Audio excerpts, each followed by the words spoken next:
There is a prevailing question all throughout the history of humanity that we assume to be a little bit of a different scenario back in the past. The question is, are there any worlds like our own? In the distant past, when we could only look through telescopes here on Earth and see like a warm, assumed tropical planet next door known as Venus and the canals located on Mars that would indicate water was still quite prevalent, we assumed many places were just like home. But as we looked with more powerful telescopes outside of our atmosphere and then sent probes to the surrounding worlds, it became apparent that there was nothing in the immediate area that was quite like Earth, and every other place was exceedingly hostile. With this knowledge that we would have to engineer some absolutely insane superstructure on another world just to live there, it may be in humanity's best interest to keep this rock as hospitable as possible. But when has humanity ever done what's good for itself as a whole? The answer is never.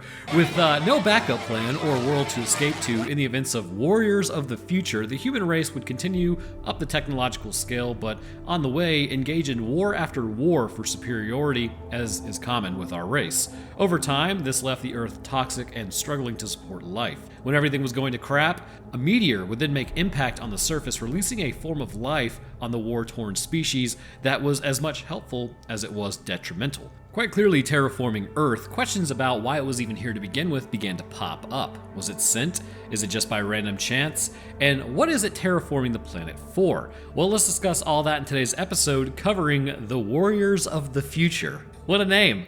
Would you like to know something exciting? Of course you would, don't lie to yourself. There has never been a better time to start playing Raid Shadow Legends. After all, 5 million monthly active users cannot be wrong. With July upon us, Raid is turning up the heat with the Chaos Awakes event. For a limited time, you can log in and claim your brand new legendary champion for free. Leminisi the Gold-wing. Leminisi is a force of light designed to counter corruption at every turn. Whether you're battling demon spawn, undead hordes, dark elves, or knights revenant, she's the perfect champion to power up your team to push through the high-level PvE content. She can remove enemy buffs, block buffs, and break through shields, and possibly even ignore defense in some cases. She's also built to beat the event dungeon boss, Corrosive the Covetous. Just log in for 7 days between July 3rd and August 20th to unlock Leminisi. But you must start your streak by July 31st to qualify, and once you've got her, keep logging in for another 7 days to grab exclusive gear rewards to boost her further. I personally played through Raid on my computer, like right now actually, to level my champions, as I find it relaxing, and the grind for armor and levels, it's just kind of enjoyable. Elhain is the staple of my team, but let's get real, the Crusader is just in general a Giga Chad. If you haven't started playing Raid yet, then what are you waiting for? Click the link in my description or scan the QR code to get amazing bonuses available only via my link. You'll immediately get a huge starter pack with epic champion Tallia from the Sacred Order faction. You'll get another starter pack after reaching level 15 that includes an epic champion Drake from the Lizardman faction and other useful things. New players can pick from 5 promo codes for legendaries for, new players of your choice. Legendary champion Greenworn Rurak, promo code Treehugger until October 22nd. Legendary Alice the Wanderer, promo code Get Alice, available till September. Legendary Tuhanarak, promo code Desert Queen by August 12th. Legendary Tholan Foulbeard, promo code Demon Slayer, available till September. And Legendary Sun Wukong Monkey King, promo code Monkey King, available until October 31st. Personally, just go with the Monkey King, because who doesn't want to fight with a Monkey King who is a monk? Get it? Anyways, these are only available by my custom link or QR only, 48 hours after downloading with my link. If you go directly to the App Store or use any other link to download, you won't get these packages that Raid's team gave me, so make sure to download with the link, use the promo code in-game. Come find me under the name Roanoke, and join my clan Croatoan. Okay, so you guys know the drill, as this seems to be favored by y'all. Up on screen is a timestamp. Head there to head to the science behind Pandora and whatnot. But otherwise, we are going to hit a summary first, as I had no idea this movie even existed prior, so you might not have either. We kick off our story with the production companies in other languages, which means only one thing. If my math is right about this, based on other movies that I've seen, there is about to be 40 production companies. I've done this long enough to know that this is the case. No, for real though. I was actually right. I'm actually getting really strangely good at this. As Target A moves over City B, Machinery C is being built over at Site D. When robots start completely building robots, we are all screwed. As some soldiers, perhaps even warriors of the future though, you expect too much. These are warriors of the present, because we're in the present of this time period. Anyways, they are dropped off from their helicopters, they start wrecking robots, and getting wrecked by robots, a tale as old as time itself. As a father and daughter Look at an image of Earth. The dad says how Earth used to be beautiful. Man kept creating robots as wars broke out all over. And also, over-industrialization led to famine and the air becoming toxic, which then led to offspring having several diseases, essentially super cancer. So while all this crap was going on, as if cosmically hilarious, an asteroid known as B16 would strike City 16, not to be confused with City 17, although given the nature of the fall of mankind, close enough. Contained within that meteorite, because it had the right stuff to make it to the ground, a giant alien plant would emerge, thriving when coming into contact with water like most plants, as it started really just purifying the air around it. What a monster! Except its growth was explosive, and it would crush through structures and people before they would even have time to react. An insane level of mitotic growth as it spreads.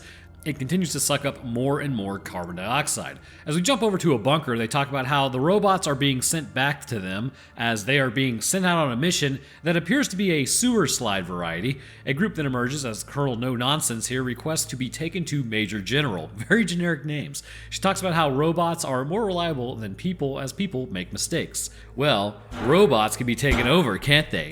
Foreshadowing. One man goes up to his girlfriend, maybe, as she then dumps out all of his stuff. She's upset that bro's being sent out for his job. Why is she angry about this? So as they run through the plan to alter the plant, if it is even capable of being done so, they realize that this is of the utmost importance to get this thing under control. Currently, it appears to be absorbing toxins from the air and then releases hydrogen and oxygen in its place. It also is sucking up a massive amount of carbon dioxide and releasing, prepare for it, you're gonna be disgusted, clean oxygen. What? No, dude! The breathable, well, not just the breathable kind. We'll kind of get there. So, but correct me if I'm wrong. I know I'm pretty early in the movie at this point, but there must be some sort of twist that like seems to kind of override the good thing here. Hey, so it's future Roanoke. It's not explicitly stated, but it's also doing something else with the oxygen. So let's discuss that for a sec. That's right, baby. We still got science in the summary too. I know you missed it. So the issue with this plant in particular is that if you look at the air surrounding the area, it's a great thing humanity had already built these domes, known as Skynet, hilariously enough, over their cities, like I did in Minecraft to keep out those annoying flying things when you stay up for 3 days. The plant doesn't just release O2 in its breathable form after stripping the carbon off for nutrition. It appears to also be releasing ozone as well. Now, ozone is great when you're not standing in it and it's just way above your head absorbing ultraviolet radiation, which, if you weren't aware, the biggest producer of ozone appears to actually be lightning strikes. So when ozone is actually down here, it will enter your lungs and immediately irritate the muscles within those lungs. This will cause them to constrict, cutting off the alveolar sacs from getting oxygen, and that's not great.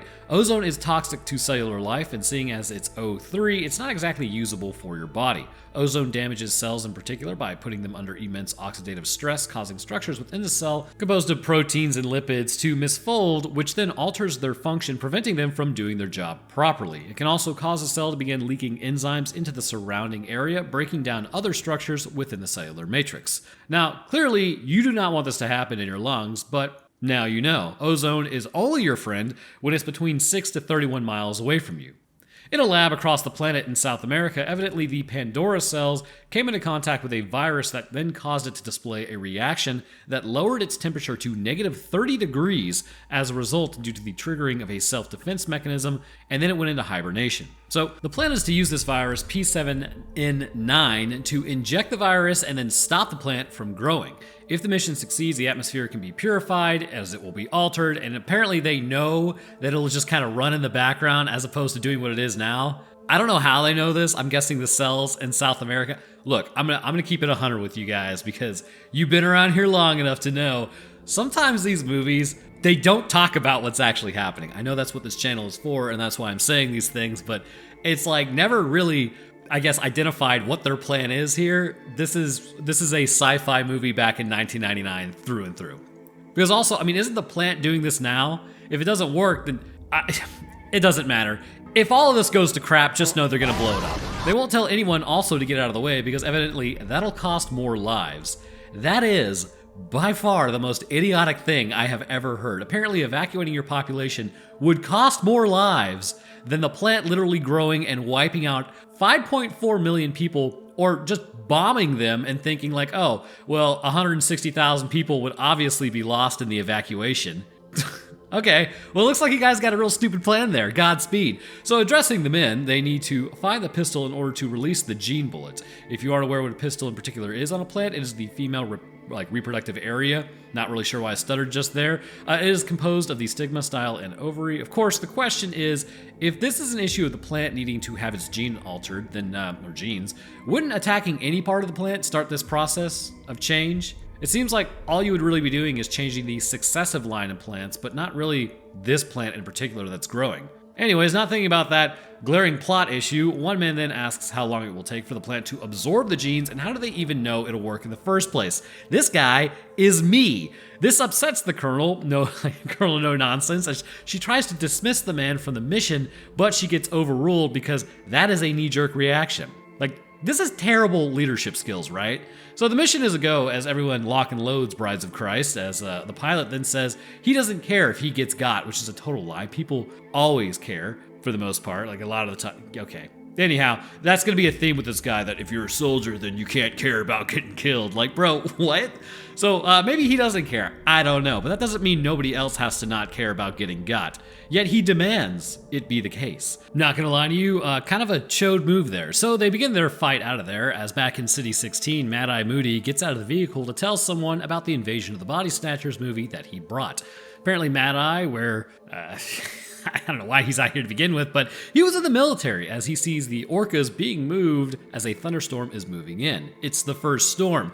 Oh, probably important to tell you, the second storm is when that starts, that's when that thing is supposed to grow wildly out of control, and then they need to bomb it. So as they talk about the younger guy's girlfriend being worried about him, she's on the radio. They continue talking on an open channel. Shouldn't you keep those lines clear, brother? Guess not. Approaching the piranha plants, they use the same footage as earlier as they were going to just blow up the plants, as then they scan the area. Pandora is absorbing water, as then they fire the CA bombs, whatever those are, at the plants, as everyone is jazzed about it working, which, it was a sitting target, guys.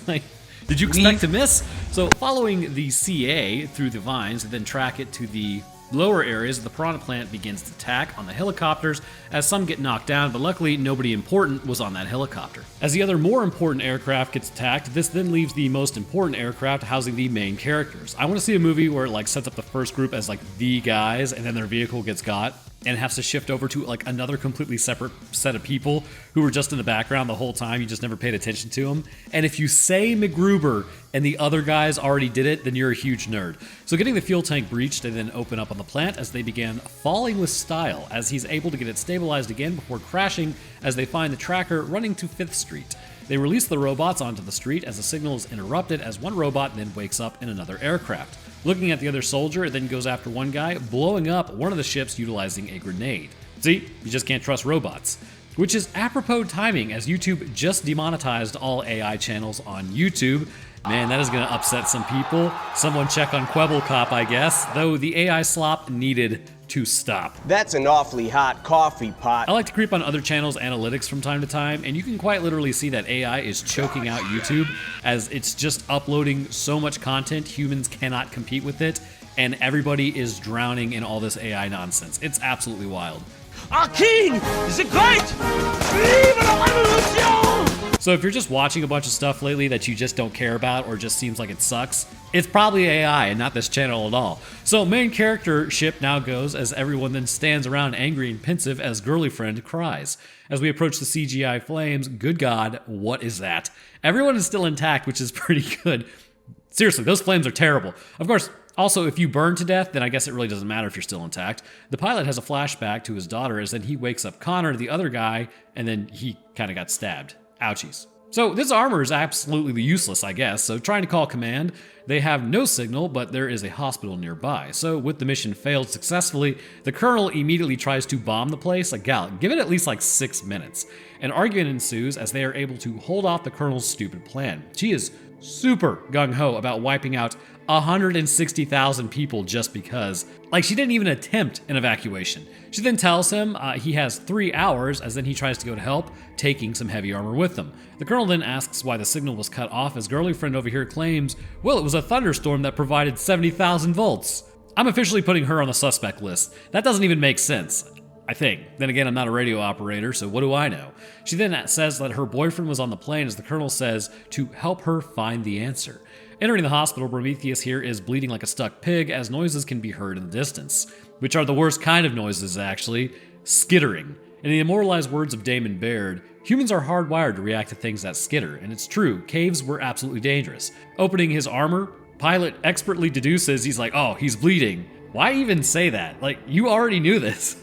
Applying pressure, he then goes to look for an injection to stop the bleeding, and then heading out, he searches the hospital as the armored unit begins making its way towards Mad Eye, who just sort of hangs out all the time in this bike thing. Making a deal with them, he gives him another thing. I don't know what this is, as they begin making their way towards the plant. So the old man and Mad Eye are now heading off to the exclusion zone to find Pilot, as they were apparently the trio back in the day. Back in the hospital, Pilot is being hunted by something that apparently sees an infrared. Boyfriend then removes his hand, releasing the pressure, which is a bad plan, as Pilot has now found the injections that he needs. So the whole purpose of applying pressure to a wound, by the way, is to kind of forcibly keep the blood vessels sealed off, potentially giving the body a chance to have enough platelets build up at that end to maybe do something. Now, blood pressure will totally blow through all of those newly formed platelets once pressure is released, so functionally what this guy has done is just destroy all the hard work that his body was doing trying to keep blood in the circulatory system. Brilliant! So just for your information, always pack a wound, more so if it's an abdominal wound.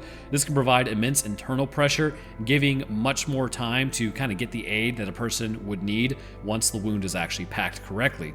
Which, I mean, don't get me wrong, it's incredibly painful, by the way. The wounded individual can also apply just light pressure to a packed wound to just hold it in place, which frees up the other person's two hands. So turning around, however, Pilot finds that a doll is there as we have a flashback to when the hospital was attacked by plants, as then he turns around. Stab victim then gets grabbed as Pilot turns around and starts getting attacked. Good God, what is that thing? Some sort of insect makes money moves as he's able to drive it off and then dome it before it gets away. Stab victim is being eaten in the corner as boyfriend material then makes a run for it. Dynamic duo making their way over with the armor on is taking forever to get there as boyfriend material hides in the morgue with the creatures calling out looking for help. Back in the assumed past, the girl continues to hide from the insects. Oh wait, no, this is actually current day. So her mom apparently just got dragged off in the background. They did not delineate that. So, more close quarters combat with the insects as it's all hack and slash. Part of the dynamic duo has arrived as they report back that they have discovered an unknown creature. Mad Eye starts having flashbacks about them arguing about Skynet. Now this sounds familiar, as Mad Eye is then told, "You're afraid to die, you shouldn't be a soldier." So then he turns in his tags and then walks out. Isn't that going like AWOL? I don't think you can do that. And I don't know where this movie was filmed, but I'm pretty sure you can't do that anywhere. So his armor apparently was pierced in his helmet, which is why he lost his eye, which is him being afraid to die. Turns out I think this is Commander. The old man just sucks. So back in the hospital, the creature... No, it was Pilot. Pilot sucks. So back in the hospital, the creatures continue their attack as they retreat out toward the back rooms as the walls then blown out by Mad Eye so that they can make their escape. The colonel then reports to the Major General that the mission hasn't failed yet. It kind of has. And also, this is a pretty wild turn of opinion. You're ready to nuke everyone just 3 seconds ago, and he tells her to... He's like, seriously, he's like, shut up. Like, just straight out.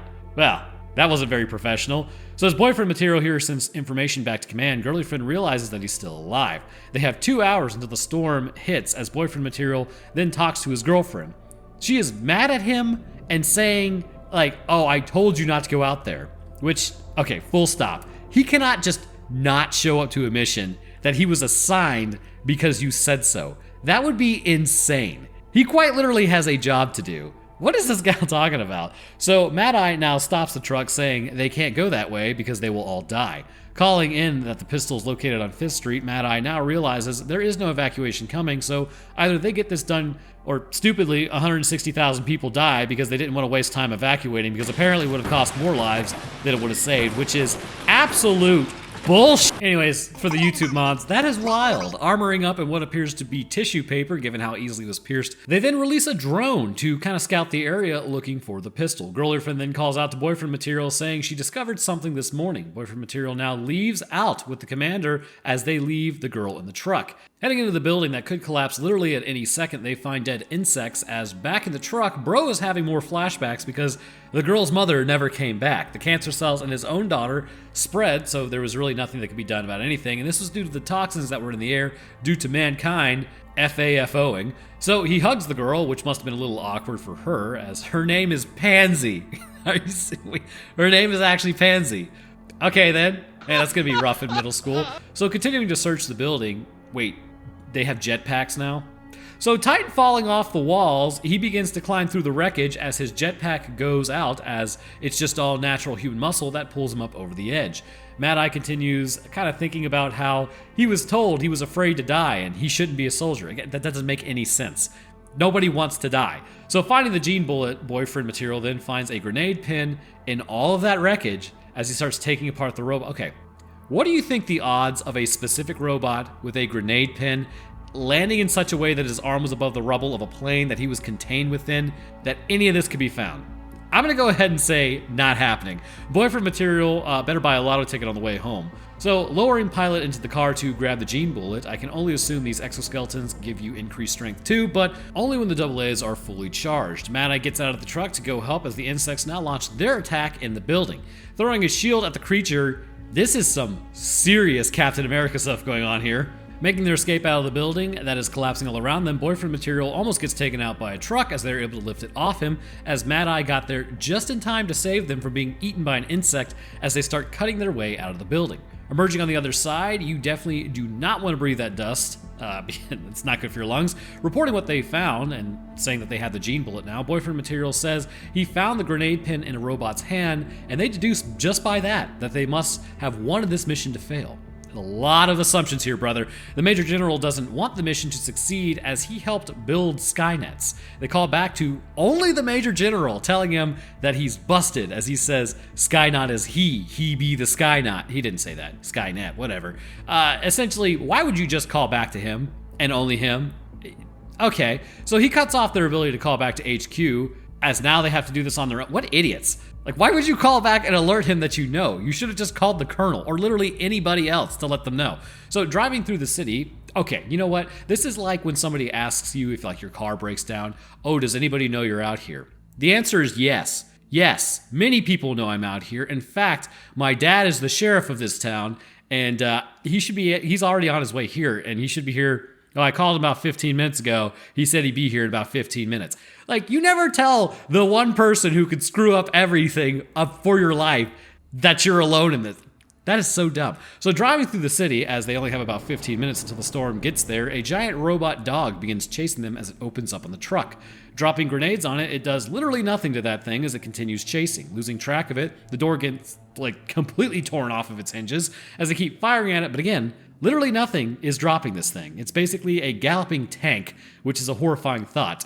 Pit maneuvering it into a wall, the other robots have begun their attack as well as they drop down onto the truck. Running into the machination, Mad Eye then knocks it down as they are finally able to put this thing down, as it now becomes about getting the robots off the roof as they throw a grenade into the truck as Pansy then throws it out the window.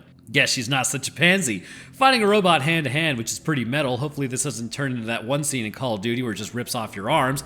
They clear the truck of robots as a missile then hits the bridge in front of them, somehow making it to the other side despite there being no, slope for it to gather any air with. Mad Eye remembers to push the gas pedal finally as the gene bullet changes hands as Old Man then jumps onto the galloping tank and goes down with it in the fall. Boyfriend material did nothing to help that situation as he was too busy with his AirPods in his ear, as down on the ground the old man has survived his fall. I mean, I guess this is what those suits are for, correct?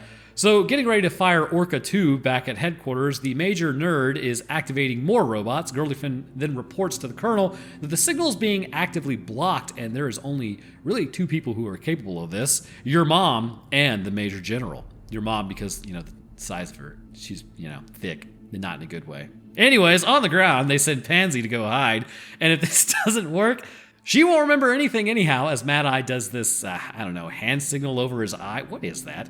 So boyfriend material then plants the injector on the ground as Spider Tank now starts heading towards them, which it can already see their outline. As we all know, it is hacking. Firing on the tank, predictably, does absolutely nothing, as Pilot is able to get on the tank and then rips off the signal blocker as they can be seen again. The colonel now goes and confronts the major general. The rain is coming in soon as Mad Eye then fires another rocket at it, but again, these things are unstoppable. Boyfriend material then starts the timer, which then blows the ground as he retreats back to Pansy's position, as Pilot then just starts getting absolutely wrecked as his suit has low battery. Getting picked up by the robot, he then gets yeeted, as assumedly Pansy gets blown up, but if the movie has taught me anything, this did not happen. He then starts getting kicked, exhibiting a severe amount of internal bleeding, like that is an esophageal tear, and as a result of this, Mad Eye is able to blow up the spider tank because he has enough time, and now begins raining, which means the orca bombs are inbound with plants beginning to grow.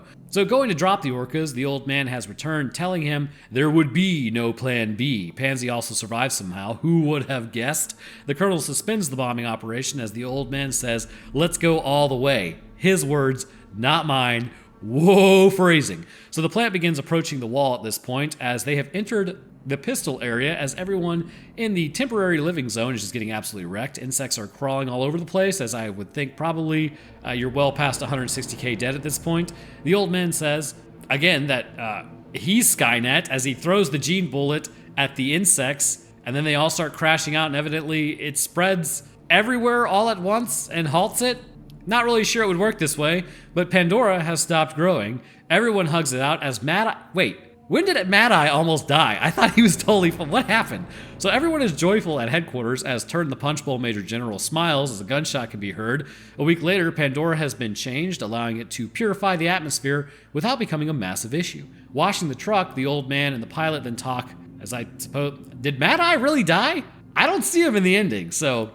Well, apparently now we're headed to the moon as one of their ships is capable of this, and then looking out, yep, definitely looks like Earth is being cleaned. I'm not sure why we had to go to the moon to see that, but it smells like a sequel, Warriors of the Further Future, and thus concludes Warriors of the Future. So first, we need to establish a few things. First, you're a nerd. Why did you make me watch this? And second, look back at me. I'm a cool guy. I shouldn't have watched this. Third, if you enjoy content like this and being called a nerd, you should subscribe and leave a like on the video, because otherwise you're a huge dork, at which point becoming cool is irretrievable, and this channel literally only survives off you guys, so haha. Anyways, so now that we have laid the foundational work here to understand the dynamics of our relationship, let's move on to the actual science accompanied with wild speculation, because what else is this channel for exactly? So the first thing we need to talk about is quite clearly the plant itself, as well as its biological functioning concerning the toxins it appears to produce, and then move on to the actual animals before what this thing even is showing up in the first place, and what it would mean for humanity in the current time frame, potentially like what is it going to herald in the future, which interestingly, Homo sapiens might actually be more ready for that than you think. So as the plant touched down, we can assume a few things about it overall. Extreme heat variances appear to force it into a state of hibernation, which actually we see in quite a few plants now. The freezing depths of space would have quite clearly caused the plant to enter a state of stasis in order to protect itself from the absolutely inhospitable environment. However, I believe it must have actually been somewhat internal to the meteorite that it was currently traveling with, as if it was on the surface, this would do a couple of things that could severely alter its ability to survive. The plant would be exposed to high amounts of radiation first and foremost, and not just our solar system's level of radiation, but clearly it would need to come from somewhere deeper in the galaxy. The setup and structure of our solar system in particular is kind of hilarious, because if you really look at it for what it is simply just an orb of energy delineating itself from the surrounding area. Beyond our sun's solar winds is known as the heliopause. This area is dominated by generally higher levels of radiation and more varied bands of it drifting through interstellar space. We are basically riding inside of a proton on a universal scale. Everything just sizes up. You probably have trillions of galaxies inside your atomic structures right now, but how would you ever know any different? Anyhow, that's neither here nor there. The fact that this meteorite was able to keep this plant alive despite being in interstellar space sort of highlights something a bit strange about it, but we'll kind of get there later. Overall, this makes the plant not only extremely resistant to the cold, but also heat upon entry into the atmosphere and radiation given the levels that it was dealing with. And this would actually make this plant an extremophile, much on the same playing field as a tardigrade or water bear, or possibly even an endospore, with its ability to just outright exist within such a treacherous environment. And this resistance in general continues to show itself throughout, even in its internal biological processes. As the plant touches down, the atmosphere was highly polluted due to the constant warring mankind had been doing at this point in time, which hopefully that won't be the case in the real future, but brother, the resource clock is ticking, and if we don't start in earnest attempting to get out into space while we still have the capability, we are totally screwed. But then again, that's just my opinion on that. We might be totally fine, just don't think too much about it. Now, the photosynthetic ability of the plant appears to be in line with the plants here on Earth, at least to a degree. Now, typically with plants, specifically plants that engage in C4 photosynthesis, the CO2 will enter the stomata where it will become HCO3. For the sake of time, it will then run through several more chemical reactions that will ultimately create sucrose and O2, which is breathable to mankind and every other animal on this planet except for anaerobes. In fact, the first mass extinction, I believe, was cyanobacteria producing a ton of oxygen, and most of the single-celled life around that point was an anaerobe, which killed a lot of them. Anyways, it would appear that when this plant in particular undergoes its own form of photosynthesis, its process does not appear to be quite perfect or outright. It could be more actually concerning than that, to be honest with you. But now the atmosphere is massively polluted, and along with that, given the sprawling desert that appears to be on the outside of the domes, the Skynet domes, as they are called, ridiculous.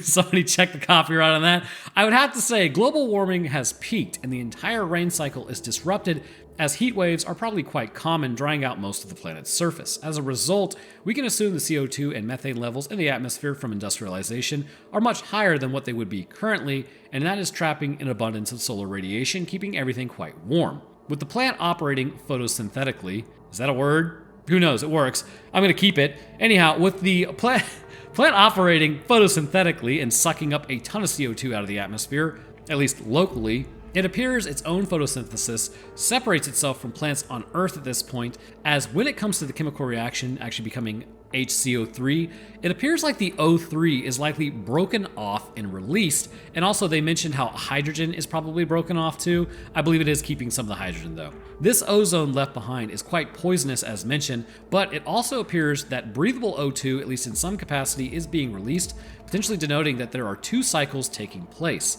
I could see possibly the storage of hydrogen and carbon in some areas of its body to be worked on later, while immediately some CO2 would undergo the standard pathway in order to fuel the plant and its growth. This storage is also how I believe it grows as fast as it does. When it rains, it's clear that the plant has several ways in order to create its own nutrition. While it is running off the first cycle, releasing this kind of breathable oxygen, this appears to just be an engine helping it stabilize in its area, getting ready for the inevitable growth spurt. As the available levels of hydrogen and carbon stores continue to rise in its body, the rain will actually trigger a chemical reaction rapidly converting this reserve to sucrose as mitotic growth exponentially increases. Eventually, the plant will deplete its reserves and its growing would likely slow down or even halt. As the rain moves out, the plant has doubled, possibly even tripled in size, and is now running the same chemical reaction to store its hydrogen and carbon, waiting for the rain once again. You can kind of think of it like a diesel electric engine. You're burning diesel to create electricity. Now, immediately the diesel is going to, you're going to have fumes that go off of it and all that stuff, but the electricity can also power other things. It's like a hybrid engine, I guess is the best way. And diesel electric is hybrid, but whatever, it's like that. So the effect this would have is that the plant is always releasing this ozone in varying amounts. Small at first, preventing you from being in the immediate area without specialized equipment, but as it grows, eventually the ozone would begin shifting the atmosphere entirely down at the ground level. Ozone can naturally rise over time, but this would take a tremendous amount of time, and given what the plant is doing, humanity could not long-term contend with this shift in the atmosphere. Ultimately, however, this chemical reaction, while cleaning the atmosphere at first of carbon dioxide, would begin to actually run low as the plant would continue to grow and get larger. And this would starve out any remaining plants that somehow survived ozone poisoning, but eventually the levels of breathable oxygen would begin to dip lower due to the ozone being released in place of just the O2. So, as is the normal arrangement, once the plant got large enough to spread across several areas where standard storms would be taking place, there would be no way to really stop it from advancing all over the planet. Not to mention, they are not even really all that sure what would happen if the plant were to reach the ocean. Almost immediate extinction event at this point, as all breathable air is then sucked from the atmosphere and then converted to ozone. Now, the most glaring issue seen in all this is the addition of the insects that apparently had never been seen before on this rock or contained within the plant. So the question becomes, Well, where do these things come from? Now, clearly this appears to be a plant, but is it really? If we take a look at the life on this planet, there are overlaps between capabilities of this plant that may seem impossible, but actually are recognized as happening right now with the life on this rock. According to the theory of evolution, the quick and dirty is that life began as a prokaryote, an exceedingly simple cell that we still see to this day. I mean, it's just bacteria. From here, the cells would continue to adapt and specialize until the first actual multicellular life would arise. Now, the standard literature, which you guys may all actually know, seems to say that plants evolved first, but now it actually appears as though animals were the first ones to make the scene. These simple, soft-bodied animals were not much in the way of being like refined predators or prey like they are now, and plants would actually begin forming shortly after, however. And the question also becomes, how do we know this? Essentially, we find animal fossils older than the earliest plant fossils, indicating they in fact did pop up first. So from here, a standard split would happen that we all know and love. Plants branched off, get it? Anyways, and then sometime later, a fungi would actually split off from animals, blurring the line between what a plant is and what an animal is by having a lot of similar characteristics between both of them. So, not sure why an animal would look at a plant and say, yeah, that seems like a good build, but then again, whales came from the ocean onto land and then went back to the ocean and dived down to the depths where anglerfish live.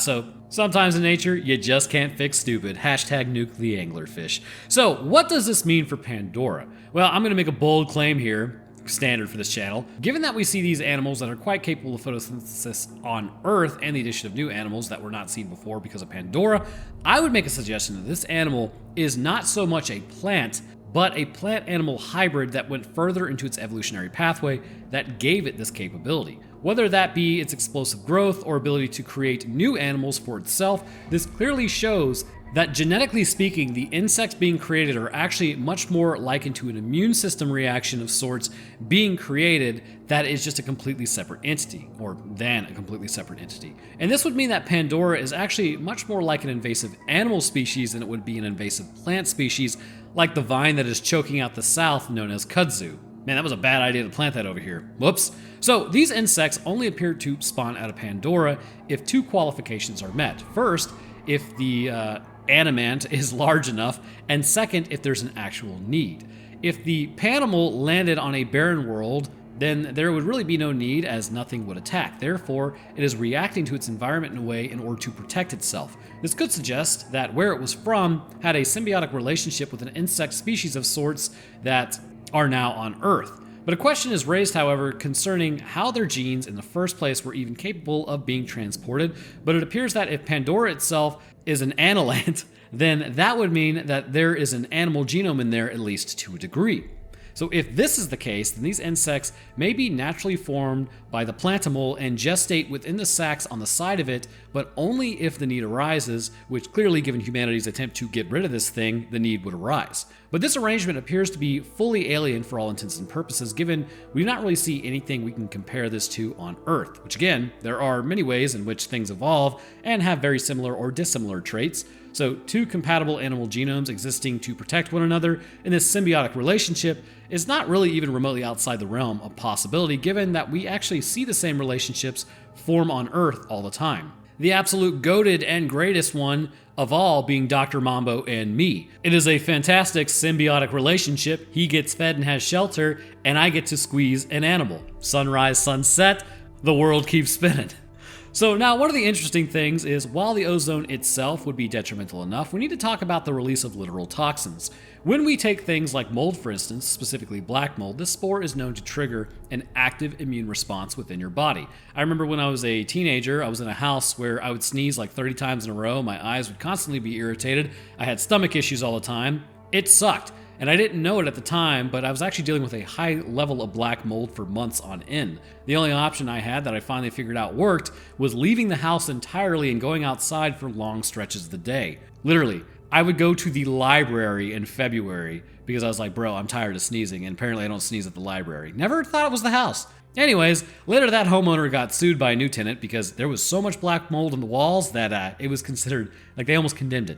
So that was fun, but the takeaway is, given fungi's close relation with animals previously, it may be that the spores released actually trigger a massive immune response, making the animalant outright deadly to humanity as the macrophages in our body release a massive histamine response, sealing up a human's throat. So this toxin is never outright defined as to what it does, but spores are mentioned quite a bit, but it also clearly has a pistil. So really, it just seems like whereas on our rock, plants, fungi, and animals are all divided off from one another to specialize in different areas, Pandora itself has all of these forms of life just combined, and it dominates the environment as one organism.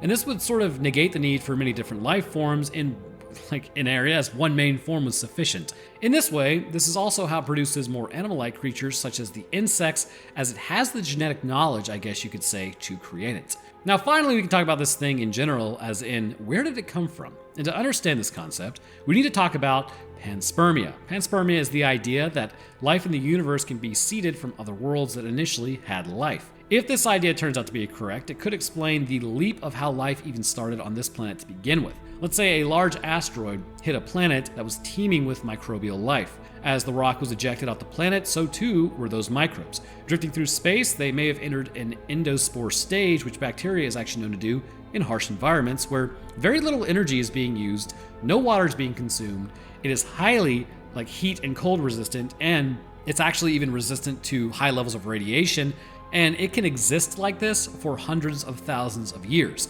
After millennia of drifting through space, the piece of that crust from another world would then crash into another planet with water, where the endospore would then wake back up, and now life was seeded onto this world. And if we look at the naturally occurring mechanisms of survival that microbes already have on this planet, it becomes clear that panspermia could be a possibility. Plus, I have a conspiracy theory that viruses are not even really from Earth. They just sort of showed up during the panspermia event, whenever that happened, as life seems to just absolutely hate viruses, and viruses are massively irritating in general to the functionality of cells. Plus, they bodied a lot of Homo erectus back in the day too, but if this process is as described, then it's entirely possible that Earth, that is here now, didn't originate here, but came from somewhere else. Of course, this really doesn't solve the question of where life came from. I mean, even if life came from somewhere else, how did that life start? So it's very interesting. But if this is the case, then Pandora may have just had similar events happen back on whatever world it was on initially. Its species passively is pushed towards different worlds and then goes from world to world as it covers the entirety of a planet with water, and any cosmic collisions ends up blasting some of it outwards towards other worlds where it can continue to grow. But there is also possibility too. Is Pandora actually a terraforming tool? When we look at it, at least this life form, it's clearly altering the atmosphere in a way that actually doesn't seem conducive to its own survival. When it runs out of carbon dioxide, then what? Carbon dioxide constitutes only 0.04% of the atmosphere. That is an incredibly small amount, and it is sucking that out of the air at an unbelievable rate. It is also producing ozone, which is not breathable to anything here, and on top of that, it is choking out all other forms of life that were already here. So what we have is essentially a biological steamroller that at the end of its lifespan, once everything has been taken out, buildings have been crushed and the air has been poisoned sufficiently to still have high levels of O2, but also O3 down at the surface, which is also known to eradicate microbes.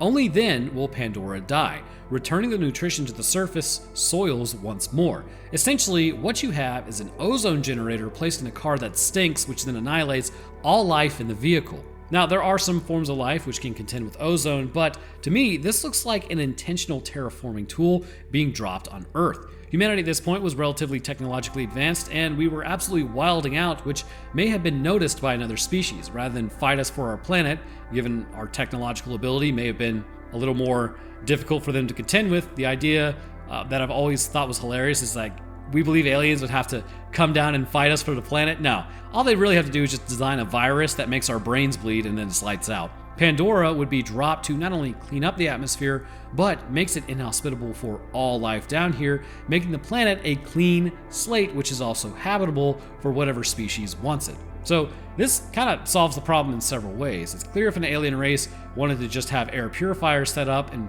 like a set it and forget it sort of way, then this would be the way to do it. I think this is virtually confirmed by them going out into space after it was all said and done, where inevitably, I bet you they're going to discover something on the far side of the moon that has been hiding. But I want to hear what you guys think. Intentionally sent or panspermia? Let me know down in the comments. I'll drop my Twitter, Discord, Patreon, and channel links in the description. Speaking of patrons, I'd like to thank mine real quick. At the astronaut tier, we have Bananas Are Epic. Thank you, my man. Next up at the astrophysicist tier, we have Death's Dancer. Thank you as well, bro. And at the scientist tier, we have Dakota23, Frank Shaftcrank. I actually love electric cars and the anglerfish, which is a lie. Invictus Echo, Metric System, Official Texan, and Stutz. And to the rest of my patrons, I do appreciate y'all's support. The channel literally cannot run functionally without you guys, and you're absolute ballers, so thank you. But all right, that's going to do it for me. I hope everyone enjoyed, and we'll see y'all in the next one.